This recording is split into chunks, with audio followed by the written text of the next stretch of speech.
아멘.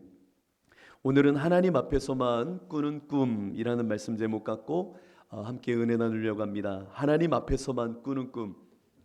저는 개인적으로 생각할 때에 신앙에 있어서 굉장히 중요한 것은 해석이라고 생각합니다. 이것은 신앙의 문제뿐만 아니라 여러분의 삶에서도 이 원리는 동일합니다. 무엇을 어떻게 이해하고 해석하느냐에 따라서 우리는 사건을 마주하는 그 상황과 나 자신의 정체성을 달리 바꾸어낼 수도 있기 때문입니다. 그래서 오늘 이 시간 여러분들 가운데 하나님 앞에서만 꾸는 꿈이라고 하는 것이 얼마나 소중하고 또 나에게 일하시는 하나님의 영적인 생명의 길인지를 이 말씀을 통해 더 누리시길 원합니다. 예수님께서는요, 바리새인들을 참 싫어하셨습니다. 왜죠? 그들이 외식하는 삶을 살았기 때문입니다. 제가 외식이라고 이렇게 말을 하는 순간 자연스럽게 여러분들은 부정적인 면모만을 즉각적으로 생각할 것입니다. 그런데요, 생각해보면 여러분들은 하루도 외식하지 않고는 살아갈 수 없는 사람들입니다. 그렇죠. 여러분들은 다 외식할 수밖에 없어요. 사람과 관계하고 세상에 살아가려면 외식할 수밖에 없어요. 누군가 회사를 딱 왔는데 양복을 입고 왔어요. 근사한 양복을 입고 딱 나왔죠. 그러자 옆에 있는 사람이 그러는 겁니다. 안 어울려. 뭔 소리예요? 안 어울려요. 외식하기 싫어서 나는 솔직하게 말하는 거예요. 안 어울려요. 아니 어제 산 건데요. 그러니까 더 안 어울리는 것 같아요. 다음부터 입지 마세요. 이게 제 진심입니다. 라고 말한다고 생각해 보세요. 여러분들 이게 말이 됩니까? 교회에 나와서도 여러분들 옆에 있는 분들을 보면서 이렇게 말합니다. 제 옆에 안 앉아 주셨으면 좋겠어요. 저 별로 안 좋아하거든요. 왜 그래? 교회에선 외식하면 안 된다면서요. 저 진짜예요. 여러분들 이렇게 만약에 내가 외식이라고 하는 것을 겉과 속이 다른 모습이 외식이라고 생각하는 가운데 누군가를 대면해서 나는 외식하지 않겠어 라고 한다면 이 사회와 모든 공동체는 다 무너질 것입니다. 도둑이 들어왔습니다. 누구세요? 저 도둑입니다. 외식하기 싫어서 솔직하게 말하는 겁니다. 왜 들어왔어요? 저 지금 도둑이라 말씀하신 분들을 보니까 마음이 두렵고 제 몸이 움직이지 않아요. 도둑이 말합니다. 그럼 제가 나갈 때까지 그냥 있어 주실래요? 그래요? 혹시 해치는 거 아닌가요? 네, 가만히 있으시면 저도 해치지 않을 것 같아요. 혹시 시간이 없는데 빨리 훔칠 수 있도록 무엇이 어디에 있는지 알려주실래요? 이거 속일 수도 없고 저기 있어요. 네, 고맙습니다. 고맙다라고 말하고 싶지 않은데 제 마음이 그러니 말하는 겁니다. 고맙습니다. 근데 지금 뭐 하고 있어요? 들켰네요. 경찰에 전화하려고 했는데 이것도 말해야 되나요? 이게 솔직하게 있는 그대로를 다 말하는 것이 외식의 면모라고 한다면 이런 엉뚱한 상황들이 발생됩니다. 여러분들은 어떻게 생각합니까? 예수님이 외식하지 마라 라고 하는 것은 단순히 내 겉과 속이 다르지 않아야 된다, 혼연일체가 되어야 된다라고 하는 마음으로 생각하고 계시지는 않습니까? 그런데요, 예수님이 말씀하시는 외식은 그와 같은 형식은 갖췄는지 모르지만 본질은 그와 같지 않습니다. 외식이라고 하는 그것은 하나님을 제외한 채로, 하나님을 내 삶 속에서 제외해 놓은 채로 오로지 사람에게 보이고자 애쓰는 것을 외식이라고 말하는 겁니다. 그러다 보니 오직 사람의 칭찬, 인정, 인기에 내 모든 것을 몰두하게 되는 것이 외식의 면모입니다. 성경은요, 이렇게 외식하는 자들을 에베소서 2장을 통해서는 불순종의 아들이라고 표현하기도 합니다. 뭐라고요? 불순종의 아들이라고 말합니다. 외식과 불순종이 무슨 관계가 있습니까? 아니요, 너무나도 끈끈한 그리고 하나된 모습이 있는 겁니다. 불순종의 아들이라는 것은 자신 앞에 순종할 대상을 두지 않겠다라고 하는 것입니다. 그러니까 내 앞에 순종의 대상을 두지 않겠다라는 것은 내가 모든 것의 주인이고 내가 모든 것을 판단하며 내가 모든 것에 있어 주체로 올라 있겠다라고 하는 것이 불순종의 아들의 면모인 겁니다. 그렇기에 외식과 불순종의 아들은 똑같습니다. 하나님 없이 나 스스로 인기에 영합하고 내 이익과 유익만을 구하는 것, 그것이 외식이라고 말하는 겁니다. 그래서 예수님은 그 마음을 너무나도 싫어하셨습니다. 자신들 앞에 절대적인 순종의 대상을 두려워하지 않는 인생들, 하나님의 영원한 진리를 내 앞에 두어 그 진리를 갖고 살려고 하지 않는 자들, 그들은 만일 하나님 앞에 내가 당신을 섬깁니다 라고 말한다면 외식하고 있는 겁니다. 화 있을진저 외식하는 서기관들과 바리새인들이여, 회칠한 무덤 같으니 겉으로는 아름답게 보이나 그 안에는 죽은 사람의 뼈와 모든 더러운 것이 가득하도다. 여러분들의 삶은 어떻습니까? 외식하는 자입니까? 불순종의 아들의 면모는 갖고 있지 않습니까? 오늘 여러분들 안에 하나님 앞에서 외식이 없는 진짜 진리의 사람이 돼야 되는 것이 오늘 우리 주사랑교회의 모든 성도들의 모습일 것입니다. 여러분, 종교개혁을 떠올리면 어떠한 표어, 어떠한 주체적인 선포가 생각납니까? 종교개혁? 우리는 개혁신학을 갖고 있는 사람들입니다. 우리들 종교개혁하면 여러분들 가장 먼저 마틴 루터가 생각날 텐데, 루터의 말 중에 무엇이 가장 여러분들 마음에 새겨져 있습니까? 오직 믿음으로 라고 하는 단어일 겁니다. 그런데 종교개혁에 있어서 오직 믿음과 함께 더 우리가 놓치지 말아야 될 말씀이 하나 있었습니다. 그것은 바로 코람데오입니다. 코람데오, 익히 들어 알고 계신 분 계시죠? 하나님 앞에서 라고 하는 뜻입니다. 하나님 앞에서. 하나님 앞에서 나는 누구인가? 하나님 앞에서 나는 무엇을 생각하는 자인가? 하나님 앞에서 나는 무엇을 결정할 자인가? 하나님 앞에서 나는 어떠한 관계를 맺을 것인가? 하나님 앞에서 나는 무엇을 선택하며 결정 지을 것인가? 곧 하나님 앞에서 살아가는 나, 이 모습을 다시 한번 회복하자라고 말하는 것이 종교개혁의 한 면모이기도 합니다. 그러니까 소외, 스스로 외식, 이 모습을 버려버리고 하나님 앞에서 살아가는 존재가 되자라고 하는 겁니다. 오늘 본문에 등장하는 요셉은요, 하나님 앞에 살던 사람입니다. 여러분들하고 똑같죠? 하나님 앞에서만 살려고 했던 사람이 요셉입니다. 곧 평생을 꿈꾸는 자로 살았습니다. 꿈꾸는 자, 하나님이 주신 그 꿈에 매달려 그 꿈 속에 살았던 이가 요셉이라는 사람입니다. 그러니 세상의 문법과 세상의 가치와 세상이 원하는 방식에서 멀어져 딴 세상을 살았던 사람이 요셉이란 사람입니다. 여러분들도 딴 세상을 사람입니다. 이 땅을 사는 것 같지만요, 여러분들은 딴 세상 사는 사람이에요. 하나님이 주신 꿈 때문에 사는 사람입니다. 하나님이 말씀하시는 진리 앞에 사는 사람입니다. 세상 사람들의 기준과 가치와 원하는 바가 아니라 하나님이 나에게 주신 꿈, 세상 사람들은 꿈과 같다라고 말할 수 있지만 그 복음이라고 하는 놀라운 진리의 그 말씀 안에서 나는 살아가는 자입니다. 하나님 앞에서만 살고자 몸부림치는 자라는 겁니다. 자기가 속한 공동체에는 나름의 역사도 있고 시간도 있고 그 흐름 속에 이야기라는 것이 있습니다. 그런데 여러분들은 그 역사의 흐름이나 시간과 이야기의 모든 것을 맞추기보다는 하나님이 주시는 꿈, 하나님이 바라시는 것에 내 모든 시간과 이야기와 관심을 맞추고 있는 사람들, 하나님 앞에 선 요셉과 같은 사람들이라는 겁니다.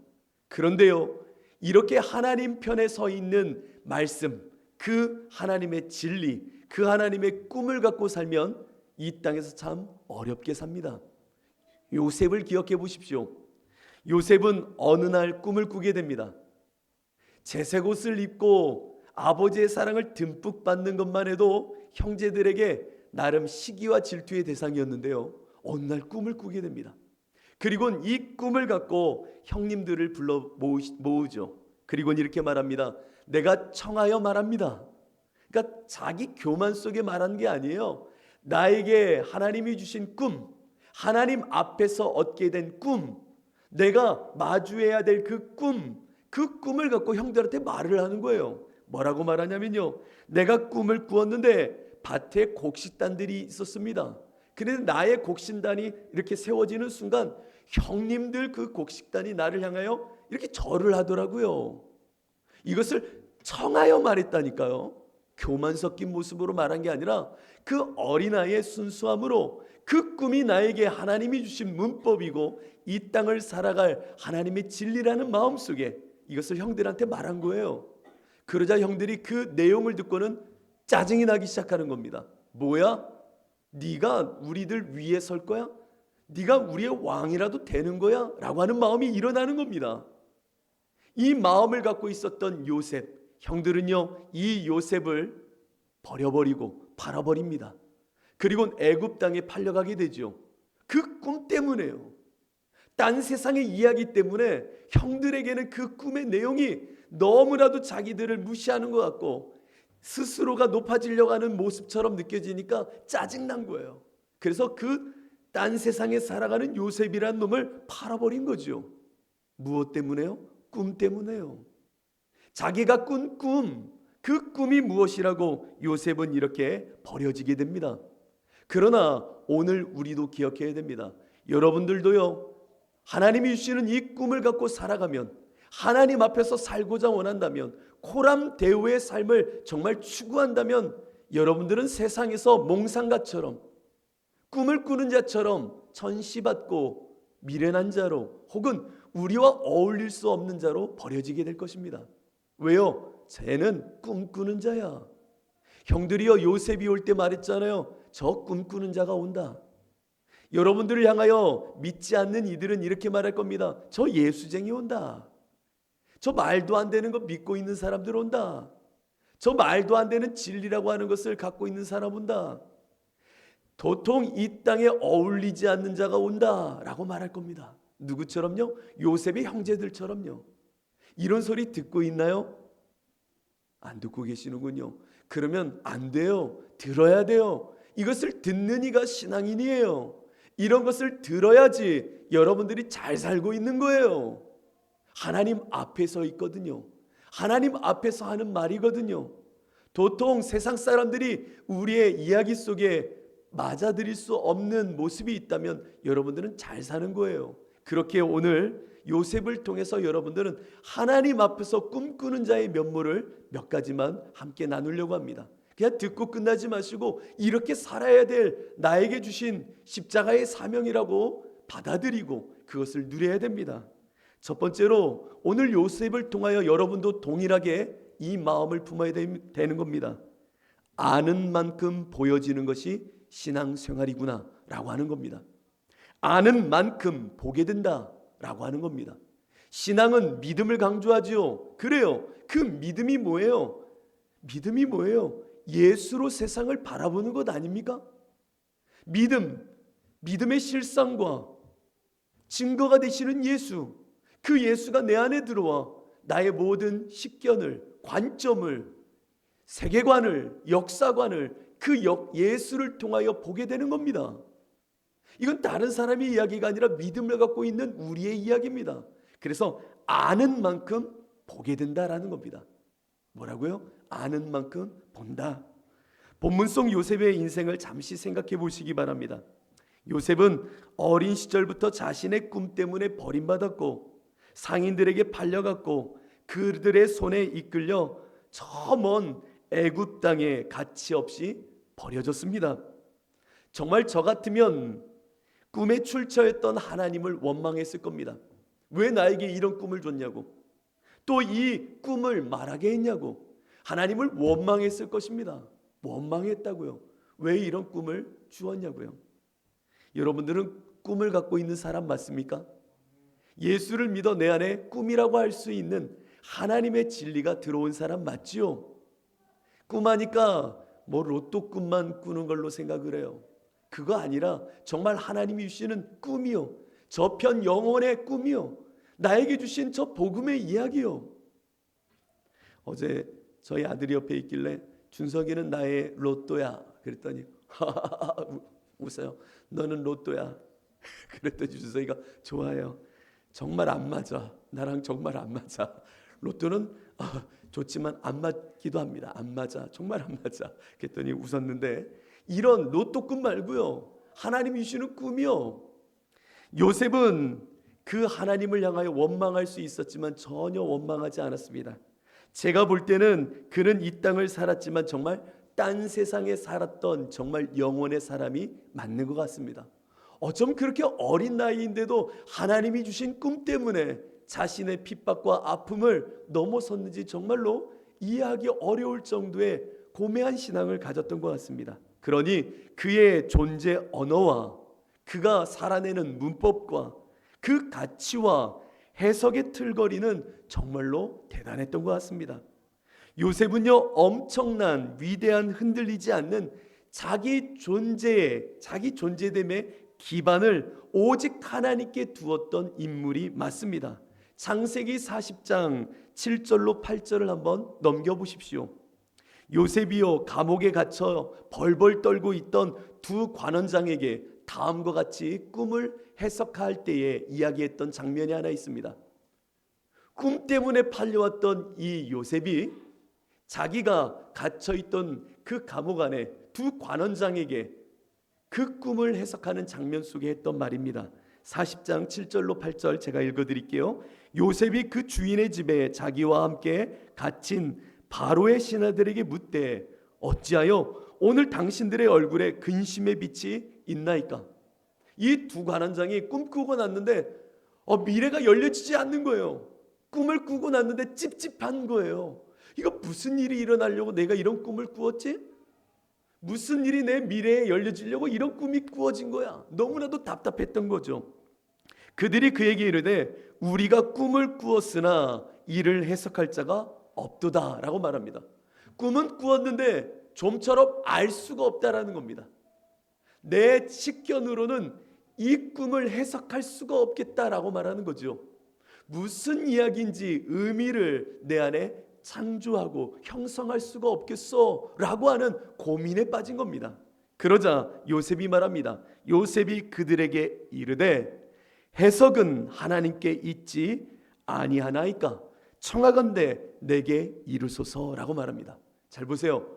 꿈의 해석은 누구에게 있다고요? 하나님께 있다는 겁니다. 여러분도 동의하시나요?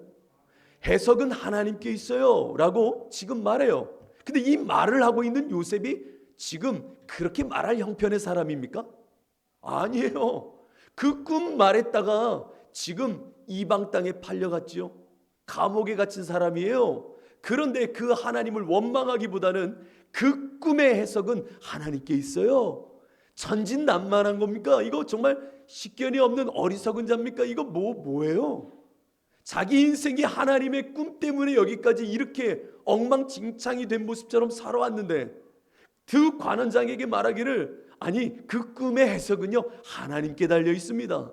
그 모든 것을 알게 하시고 풀어내고 이해케 하시는 이 뜻을 창조하며 뜻을 형상화할 수 있는 이는 오직 하나님뿐입니다 라고 말하고 있다라는 겁니다. 자기 인생은요 그 인생이 그 꿈 때문에 이렇게 엉망이 돼 있는데 세상 눈에는 세상 가치에는 그 꿈 때문에 요셉이 이렇게 고생하는데 지금 요셉이 뭐라고 말해요? 모든 꿈의 해석이 주관은 하나님께 있습니다 라고 말하더라는 겁니다. 그러니 요셉에겐 진짜였다라는 거예요. 자기 인생을 들여 그 꿈을 하나님 앞에서 주신 말씀처럼 여기고 살았다라는 거예요. 그는 늘 하나님 앞에 살고자 하는 마음이 있었다라는 거예요. 그러니 어떠한 사건과 여건을 만나도 그는 알았어요. 하나님께서 나에게 의미와 하나님께서 나에게 이 가운데 뜻을 허락하시어 그 꿈을 이루는 과정으로 나에게 허락하신 것이겠지 라고 하는 아는 만큼의 하나님의 해석을 불어 넣어 주셨다라는 겁니다. 여러분들의 삶에는 하나님의 이 해석하심이 있는 삶을 살고 있습니까? 수많은 파편과 같은 이야기와 사건들이 하루에도 수없이 여러분 안에 이루어지고 있습니다. 보는 것, 말하는 것, 만남 속에 여러분들은 수많은 연대기적 사건처럼 수많은 가치없는 중립적인 사건들을 마주할 겁니다. 그때 여러분들은 무엇을 갖고 알며 무엇을 갖고 그것을 해석하고 있습니까? 여러분은 딴 세상 사람이잖아요. 예수와 함께 죽고 예수로 사는 사람, 복음으로 산다 하는데 여러분들은 그 중립적인 사건들일 수 있는 것들을 마주할 때에 무엇이, 누가 그것을 해석하고 있습니까? 생각해 보십시오. 딴 사람 요셉의 이야기라고 말하지 말고 여러분들이 이것을 읽어내는 눈이 있어야 성령의 사람이라고 말하는 겁니다. 정말 예수를 믿는다고 하는 겁니다. 일기를 쓰는 분이 계시죠? 다 일기를 쓰고 계시잖아요. 아름다우십니다. 일기를 쓸 때 수많은 아침부터 저녁까지의 수많은 파편의 이야기, 그 이야기를 어떻게 엮어내며 해석하고 계십니까? 아유, 죽지 못해 살았어요. 축하드립니다. 그것이 당신의 해석의 주관이고 당신을 향한 뜻입니다. 하루를 어떻게 살았나요? 예수로 살았습니다. 그 아픔 속에서도 예수를 보게 했네요. 그 고백 속에는 예수가 뜻이 되어 해석의 주관이 되고 있네요. 목사님, 그게 뭐예요? 그냥 의미 부여하는 거 아니에요? 아니요, 나는 믿음의 주요 온전케 하시는 이인 예수를 늘 바라보고 그 예수가 내 안의 실상과 증거임을 알고 그 예수를 통하여 모든 것을 합력하여 선을 이루어 가실 하나님을 만나고 있기에 내 모든 파편과 같은 이야기들 속에 나는 그 안에 일하시는 하나님의 해석과 하나님의 알게 하심을 읽어냅니다. 이것이 그리스도인입니다. 뭐 대단한 실력과 능력을 드러내야 능력이 아닙니다. 이 땅을 살아가나 요나의 표적을 갖고 수많은 표적 속에 하나님의 구원을 읽어낼 수 있는 사람이 정말 믿음의 사람이라는 겁니다.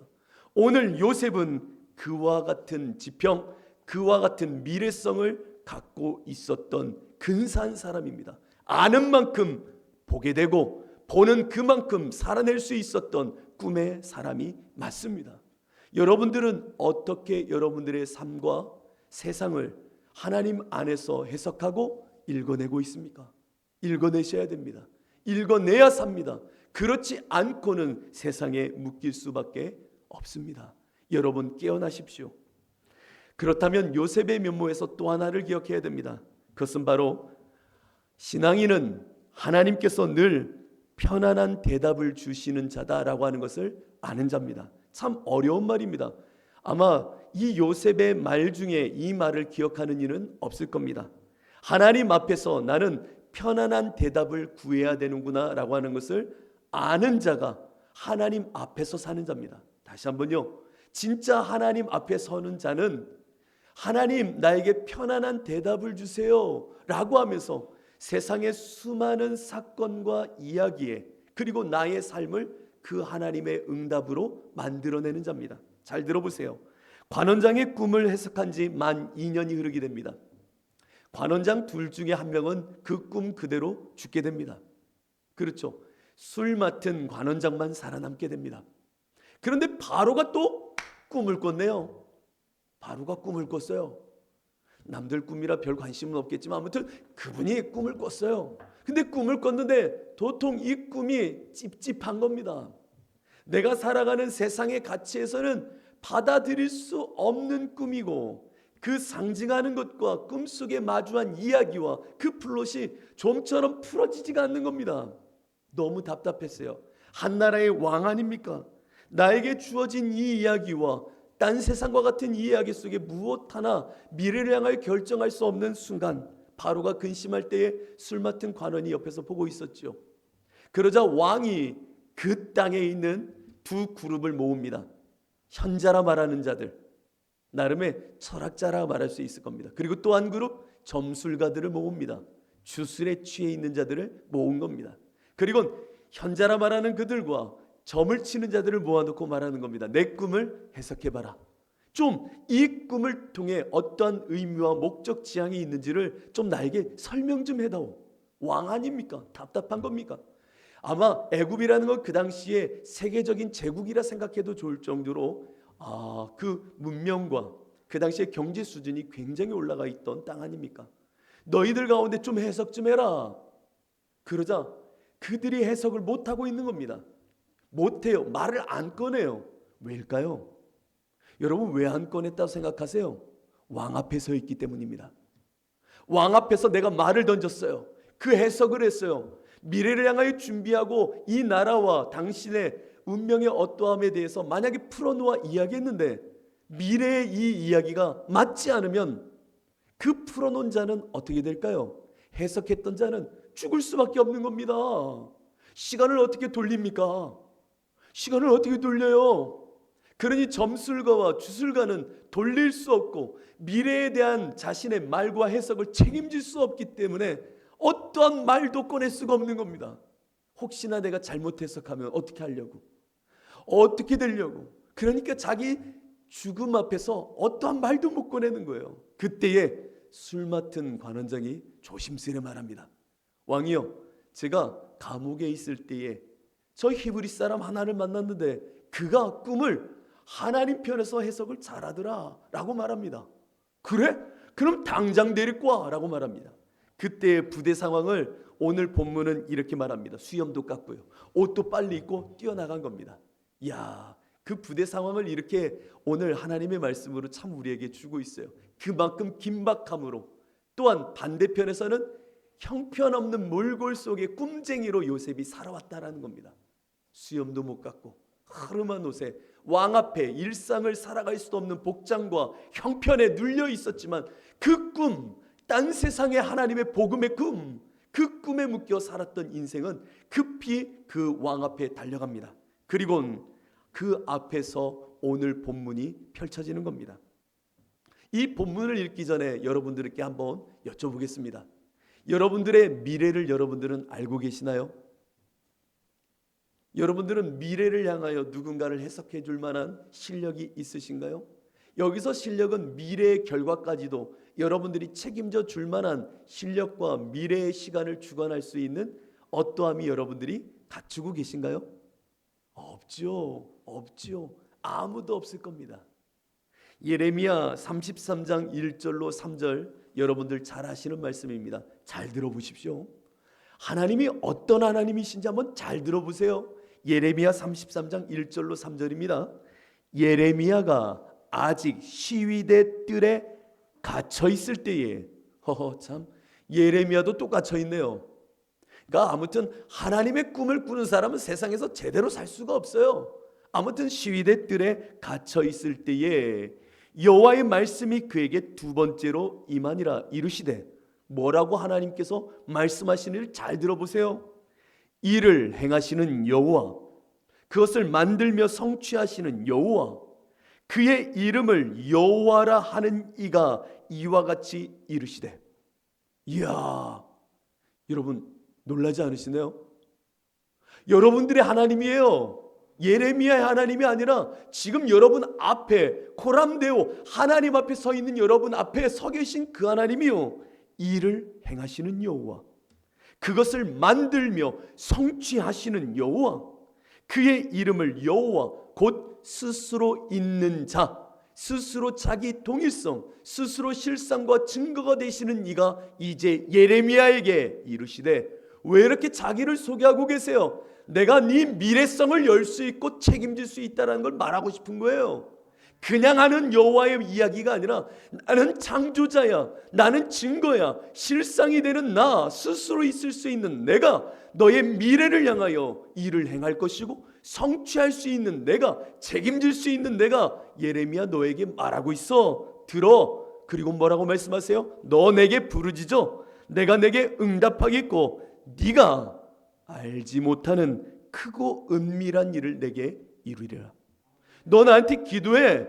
네가 원하는 것 들어줄 게가 아니라 네가 알지 못하는 미래성을 열어놓은 내가 책임질 테니까 구해. 지금 감옥에 있다고 절망하지 마.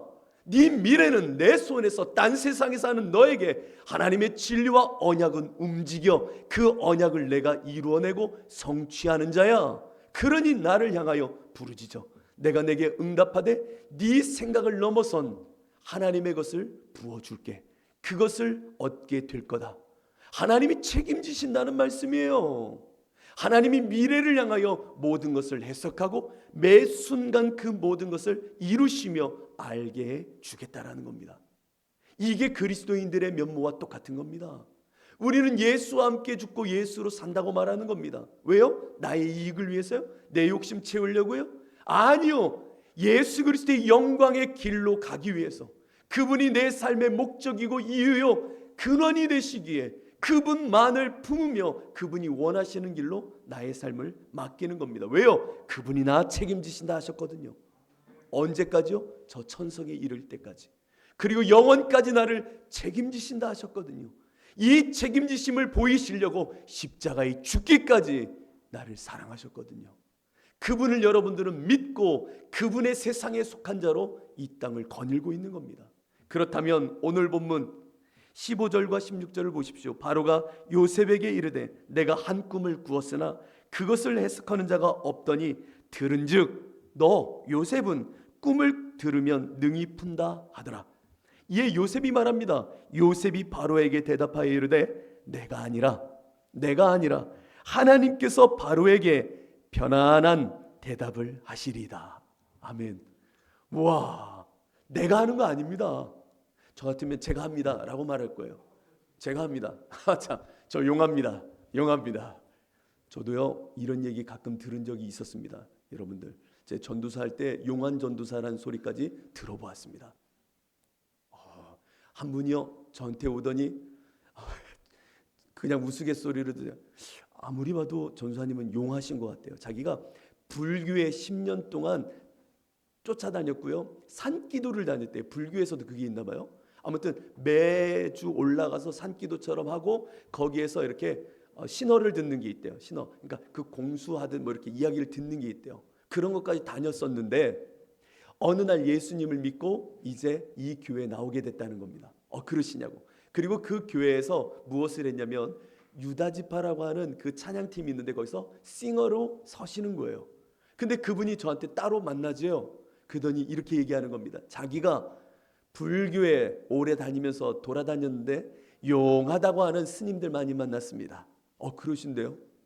근데 이 교회 왔는데 전사님이 참 용한 것 같아요. 야, 저한테 그러는 거예요. 저는요 그분한테도 이렇게 비구니격은 아니지만 인정받은 사람이에요. 그러더니 저한테 오더니 자기를 위해 기도해주고 앞으로 무엇을 하면 좋을지까지 알려달래요. 그래서 제가 거기서 그랬으면 얼마나 좋았을까요? 제가 용합니다. 어떻게 저를 알아보셨죠? 대단합니다. 저는 이런 사람입니다. 그런 복채를 든든히 많이 갖고 오시면 제가 그에 맞게 해드릴게요 했으면 사꾼이 되어 있겠죠. 근데 저는 능력이 없는 사람입니다. 오늘 요셉은 말합니다. 저에겐 능력이 없어요. 하나님이 하시되 하나님께서 당신에게 편안한 대답을 하실 겁니다 라고 말합니다. 여기서 편안이라고 하는 것은 샬롬입니다. 샬롬이요? 샬롬의 대답을 하신다? 이 뜻이 무엇인지를 알아야 됩니다. 샬롬의 대답이라는 것은, 편안한 대답이라는 것은 당신이 원하는 것 잘 이루어질 거예요 라고 하는 응답으로 편안을 말하는 게 아닙니다.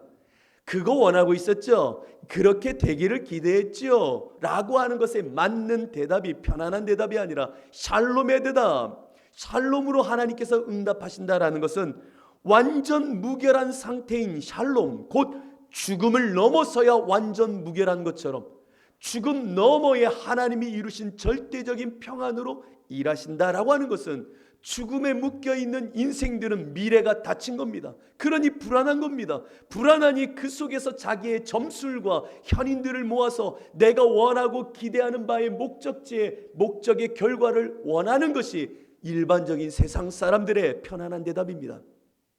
그러나 하나님이 주시는 평안의 대답은 그 세상에 죽음이 쏘아대는 화살 속에 마치 무당푸닥거리 하듯이 점치고 현인들을 통하여 잘 될 거예요. 집에 사과나무가 있나요? 없는데 있었으면 큰일 날 뻔했어요. 그러니까 사과나무 심었어야죠. 왼쪽으로 가야 돼요.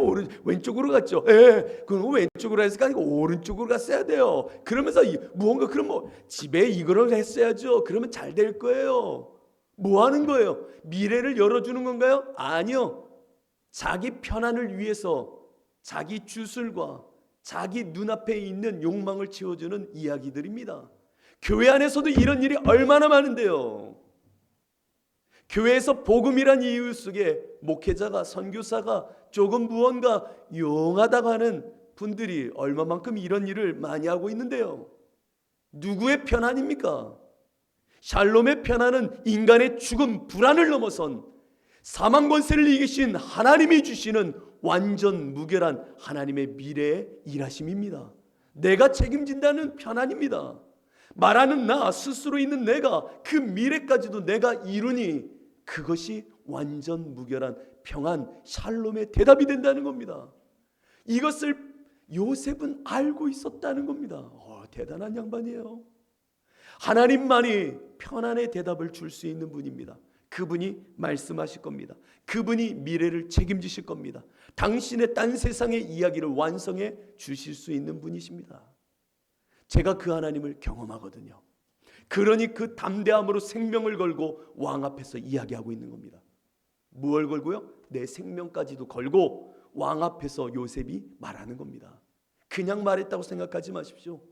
생명을 걸고 말한 겁니다. 왜? 내 인생을 뒤돌아보니 남들은 종과 같이 팔려진 자요, 감옥 어두운 곳에서 수염 하나 깎을 수도 없고 허름한 옷에 먹을 것도 없이 저렇게 빈둥거리는 자요, 포로된 자요, 이방인이요, 누가 보아도 출세는 할 수도 없는 참 버려진 자 같은 인생이었습니다. 그러나 요셉은 그 수많은 인생의 파편의 이야기 속에서도 내 미래를 책임지신 그 하나님 앞에서 편안한 대답으로 살아왔었다라는 겁니다.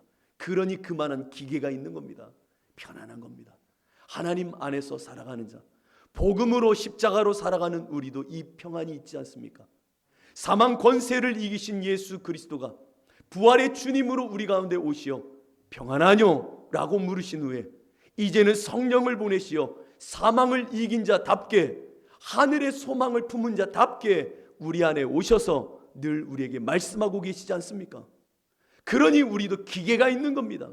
세상을 향하여 말할 수 있는 겁니다. 오직 예수로 평안을 이야기하고 그분이 우리의 미래를 열며 내 자녀와 내 가정과 이 교회와 모든 일터와 삶 가운데 그 예수 십자가의 권세와 능력은 우리의 미래를 책임지시며 우리 안에 하나님의 평안 중 말씀으로 인도해 내신다.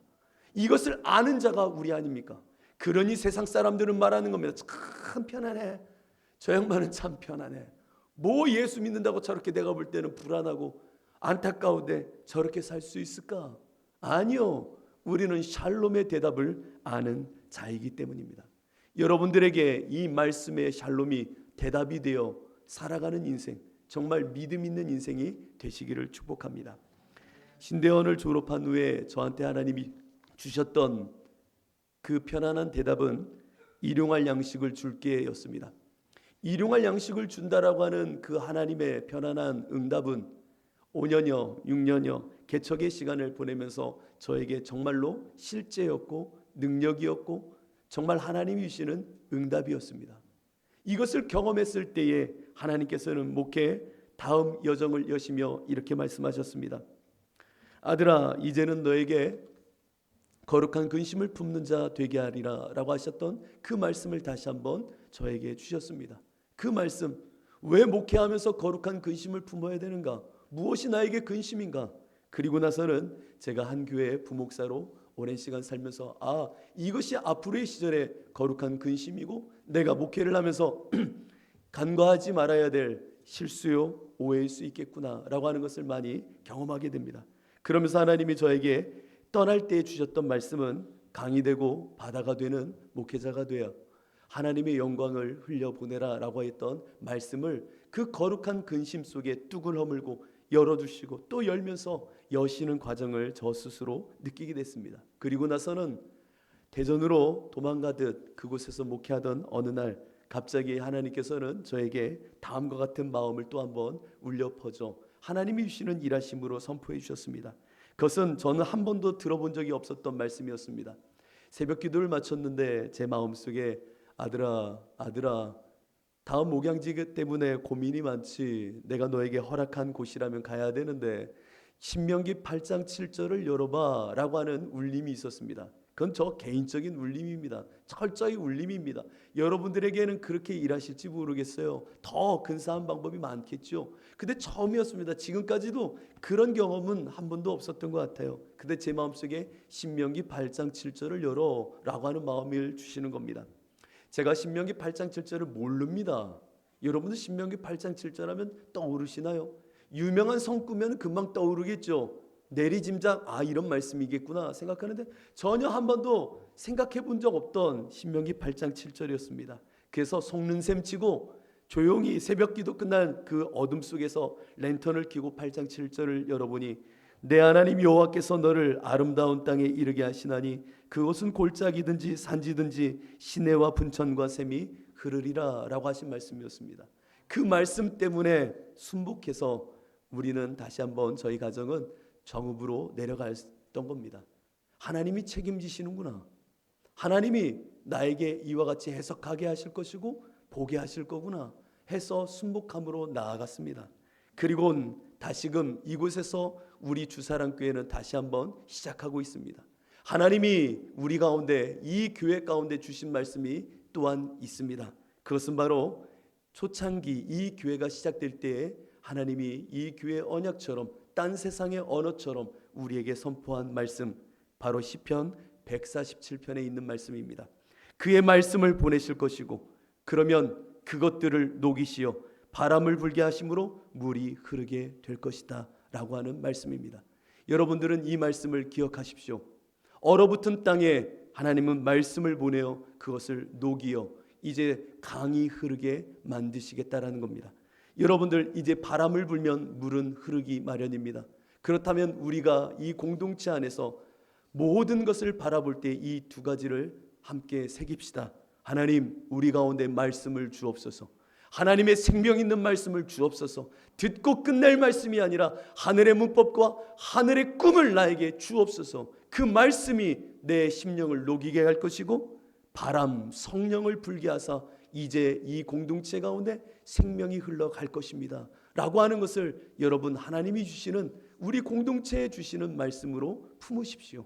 하나님께서는 모든 것을 해석하게 하시고 미래를 책임져 주실 것입니다. 여러분의 삶 가운데 이것이 능력이 되시기를 축복합니다. 이 시간 우리 함께